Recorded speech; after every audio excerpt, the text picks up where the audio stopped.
Hello friends, welcome to my channel competitive English with প্রাইমাইটেড। তো বন্ধুরা, আজকের এই ভিডিওতে বেশ গুরুত্বপূর্ণ বিষয় নিয়ে আলোচনা করব।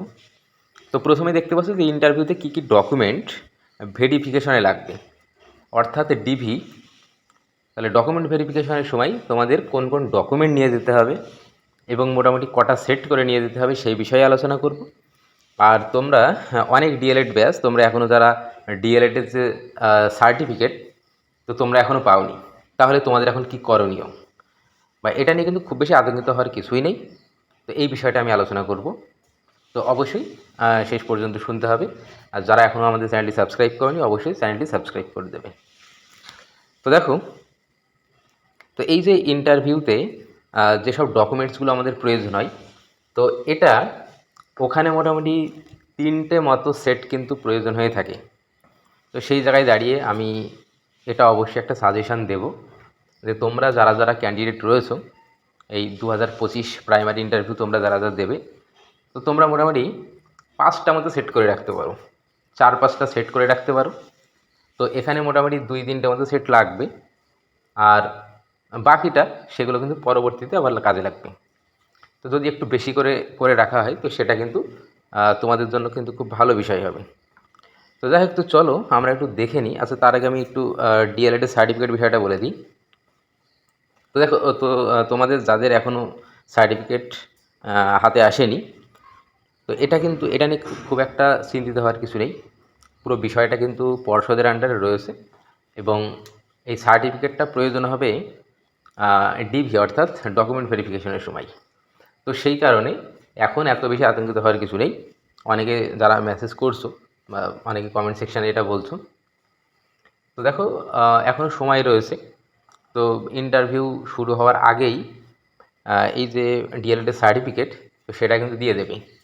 বা ইতিমধ্যে যে খোঁজখবর পাওয়া যাচ্ছে, অনেক ডিএলএড কলেজ, তো তারা কিন্তু সার্টিফিকেট দেওয়ার জন্য যেসব স্টুডেন্ট রয়েছে তাদেরকে কিন্তু ফোন করা শুরু করেছে। তো যেটা খবর পাওয়া যাচ্ছে, তো সেই জায়গায় দাঁড়িয়ে খুব বেশি এই মুহূর্তে আতঙ্কিত হওয়ার কিছু নেই। খুব তাড়াতাড়ি তো সবাই কিন্তু হাতে সার্টিফিকেট পেয়ে যাবে। তো দেখো, তো এবার আমরা চলো দেখে নিই যে ইন্টারভিউতে কোন কোন ডকুমেন্ট আমাদের নিয়ে যেতে হবে, আর কোন ডকুমেন্টগুলো আমরা জেরক্স কপি করে রাখতে হবে।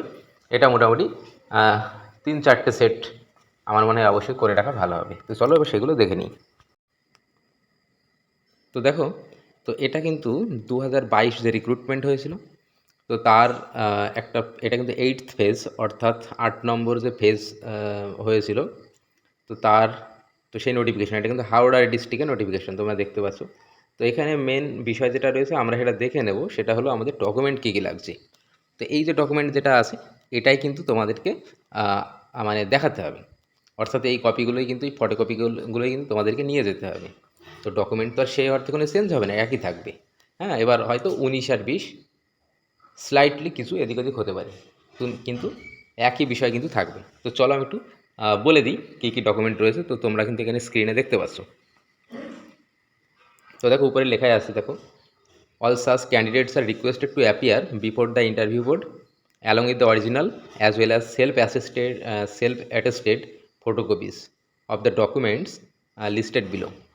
তো দেখো, যে জেরক্সগুলো তোমাদের নিয়ে যেতে হবে, এখানে যে 16টা ডকুমেন্টের কথা বলেছি, তো এগুলোর প্রত্যেকটা কিন্তু সেলফ অ্যাটেস্টেড করতে হবে। তো তোমাদের এখন করার প্রয়োজন, তোমরা ডকুমেন্টগুলো রেডি করে রাখবে। তোমাদের আবার অবশ্যই যখন লিস্ট দেবে, নোটিশ যখন করবে ডকুমেন্টের, তো এইগুলোই কিন্তু থাকবে। হ্যাঁ, এর বাইরে কিন্তু থাকবে না। তো সেই কারণে এটা যদি এখন থেকে যদি তোমরা রেডি করে রাখতে পারো, তাহলে পরবর্তীকালে কিন্তু আর কোনো সমস্যা হবে না। আচ্ছা, যাই হোক, তো চলো আমরা শুরু করি। প্রথম যেটা আছে সেটা কী হবে, admit card of the TET. তাহলে এখানে টেটের অ্যাডমিট লাগবে। যদি কেউ 2014 টেট হয়, 14 অ্যাডমিট, 22 হলে 22-এর, 17 হলে 17, 23 টেট হলে 23 টেটের অ্যাডমিট। তাহলে অ্যাডমিটটা গুরুত্বপূর্ণ। তারপরে downloaded document of TET qualification, মানে টেট সার্টিফিকেট অ্যাকচুয়ালি যেটা বলা হচ্ছে। তাহলে টেট সার্টিফিকেট কিন্তু দেখাতে হবে। প্রত্যেকটা যে টেট, তো প্রত্যেকের কিন্তু টেট সার্টিফিকেট দেওয়া হয়েছে। 23 টেট পাস এখনও পায়নি, তবে খুব শীঘ্রই তাদেরকে দিয়ে দেবে। আচ্ছা, এরপরে 3 নম্বর রয়েছে কি, অ্যাডমিট কার্ড অফ মাধ্যমিক পরীক্ষা or certificate thereof as proof of age. তাহলে মানে বয়স বয়সের একটা প্রমাণ হিসাবে এখানে কিন্তু মাধ্যমিকের অ্যাডমিট চাওয়া হচ্ছে বা সার্টিফিকেট চাওয়া হচ্ছে। আচ্ছা 4 নম্বর কী আছে, মার্কশিট অ্যান্ড সার্টিফিকেট অফ মাধ্যমিক অর ইটস ইকুইভ্যালেন্ট এক্সাম। তো দেখ মাধ্যমিক বা মাধ্যমিকের যে ইকুইভ্যালেন্ট এক্সাম রয়েছে তো তার মার্কশিট এবং সার্টিফিকেট দুটোই দেখাতে হবে। আচ্ছা তারপর কি 5 নম্বরে আছে marksheet and certificate of higher secondary or its equivalent examination. তাহলে একই রকমভাবে উচ্চ মাধ্যমিকের মার্কশিট এবং সার্টিফিকেট অথবা এর ইকুইভ্যালেন্ট পরীক্ষার ক্ষেত্রে সেইগুলো দেখাতে হবে। আচ্ছা তারপরে যেটা দেখাচ্ছে 6 নম্বরে দেখো marksheet and certificate of 2 year DElEd. DEd special education রয়েছে, আর বিএড বিপিএড এটা তখন এলিজিবল ছিল যখন পর্ষদ এই নোটিশটা যখন বের করেছিল, যখন রিক্রুটমেন্ট চলছিল তখন কিন্তু বিএড বিপিএড এরা কিন্তু এলিজিবল ছিল, তো সেই কারণে এটা দেওয়া আছে। তাহলে এখন তো আর এটা হবে না, এখন শুধুমাত্র এই যে ডিএড স্পেশাল এডুকেশন এটা দেখলাম এটাও আছে, আর ডিএলএড যারা আছে 2 ইয়ার এদের, আর ডিএলএডের মার্কশিট আর সার্টিফিকেট। তাহলে এই যে সার্টিফিকেট নিয়ে যারা আতঙ্কিত, সার্টিফিকেট কিন্তু অবশ্যই দিয়ে দেবে এই ভেরিফিকেশনের আগে। তাহলে মার্কশিট এবং সার্টিফিকেট, আর মার্কশিট এখানে পার্ট 1 পার্ট 2 দুটোই নিয়ে যেতে পারো, তবে পার্ট 2 যেটা আছে একটা হলেই কিন্তু কাজ চলে যাবে, এটাতে কিন্তু সমস্যা হওয়ার কথা না, শুধু পার্ট 2 নিয়ে গেলেই হবে। আর সার্টিফিকেটটা কেউ যদি পার্ট 1 2 দুটোই নিয়ে যেতে চায় তাও কোনো সমস্যা নেই, কিন্তু পার্ট 2 কিন্তু নিয়ে যেতেই হবে।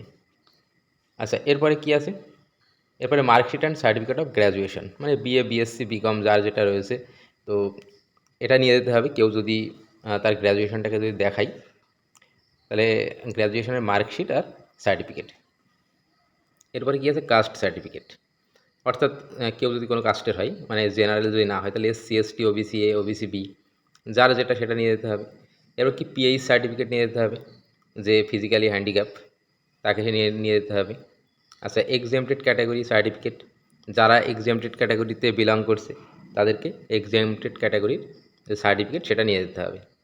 আচ্ছা এক্স সার্ভিসম্যান সার্টিফিকেট, যারা এক্স সার্ভিসম্যান তাদেরকে এক্স সার্ভিসম্যান সার্টিফিকেট নিয়ে যেতে হবে।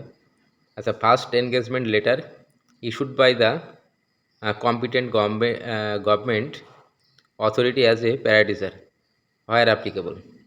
আর আচ্ছা প্যারাটিসার যারা রয়েছে, তো প্যারাটিসারদের ক্ষেত্রে কিন্তু এইটা অ্যাপ্লিকেবল, তো প্যারাটিসারদের ক্ষেত্রে কিন্তু এটা নিয়ে যেতে হবে। আচ্ছা তারপরে experience certificate of para teacher issued by the DPO SDO. তাহলে এই যে প্যারাটিসার যারা, তো তাদের যে এক্সপেরিয়েন্সের একটা সার্টিফিকেট নিয়ে যেতে হবে, সেটা ডিপিও বা এসডিও এদের দ্বারা সেটা ইস্যু হতে হবে। আচ্ছা 14 নম্বর কি আছে, all relevant testimonials and certificates relating to curricular activities as per recruitment rules. আচ্ছা এখানে রিক্রুটমেন্ট রুলসে আমাদের যেটা যে ওই 5টা যে ইয়েটা অ্যাকচুয়ালি রয়েছে, কারিকুলার অ্যাক্টিভিটিস,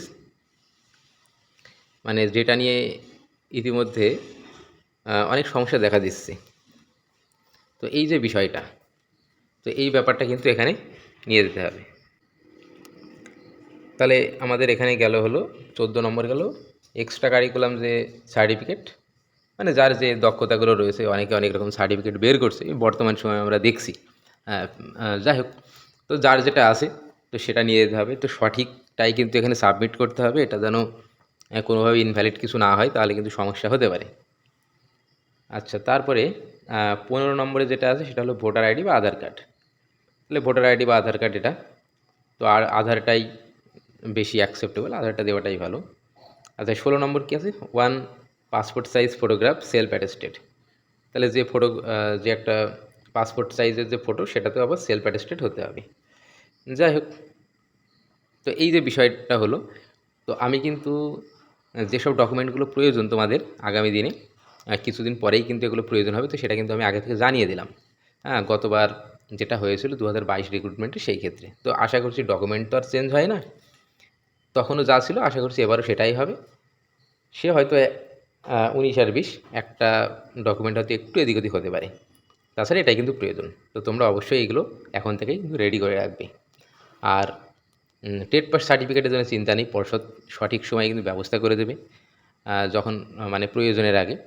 এছাড়া যে ডিএলএডের যে সার্টিফিকেট সেটা নিয়েও কিন্তু কোনো চিন্তার কিছু নেই, সঠিক সময়ে পর্ষদ কিন্তু এগুলো ইস্যু করে দেবে।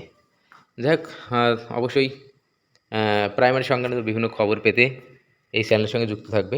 ধন্যবাদ। আর এই নিয়োগ সংক্রান্ত যদি কোনো বিষয় জানার থাকে অবশ্যই কমেন্ট করবে। আমি কিন্তু সেই স্পেসিফিক টপিকের উপরে কিন্তু আলোচনা করব। ধন্যবাদ।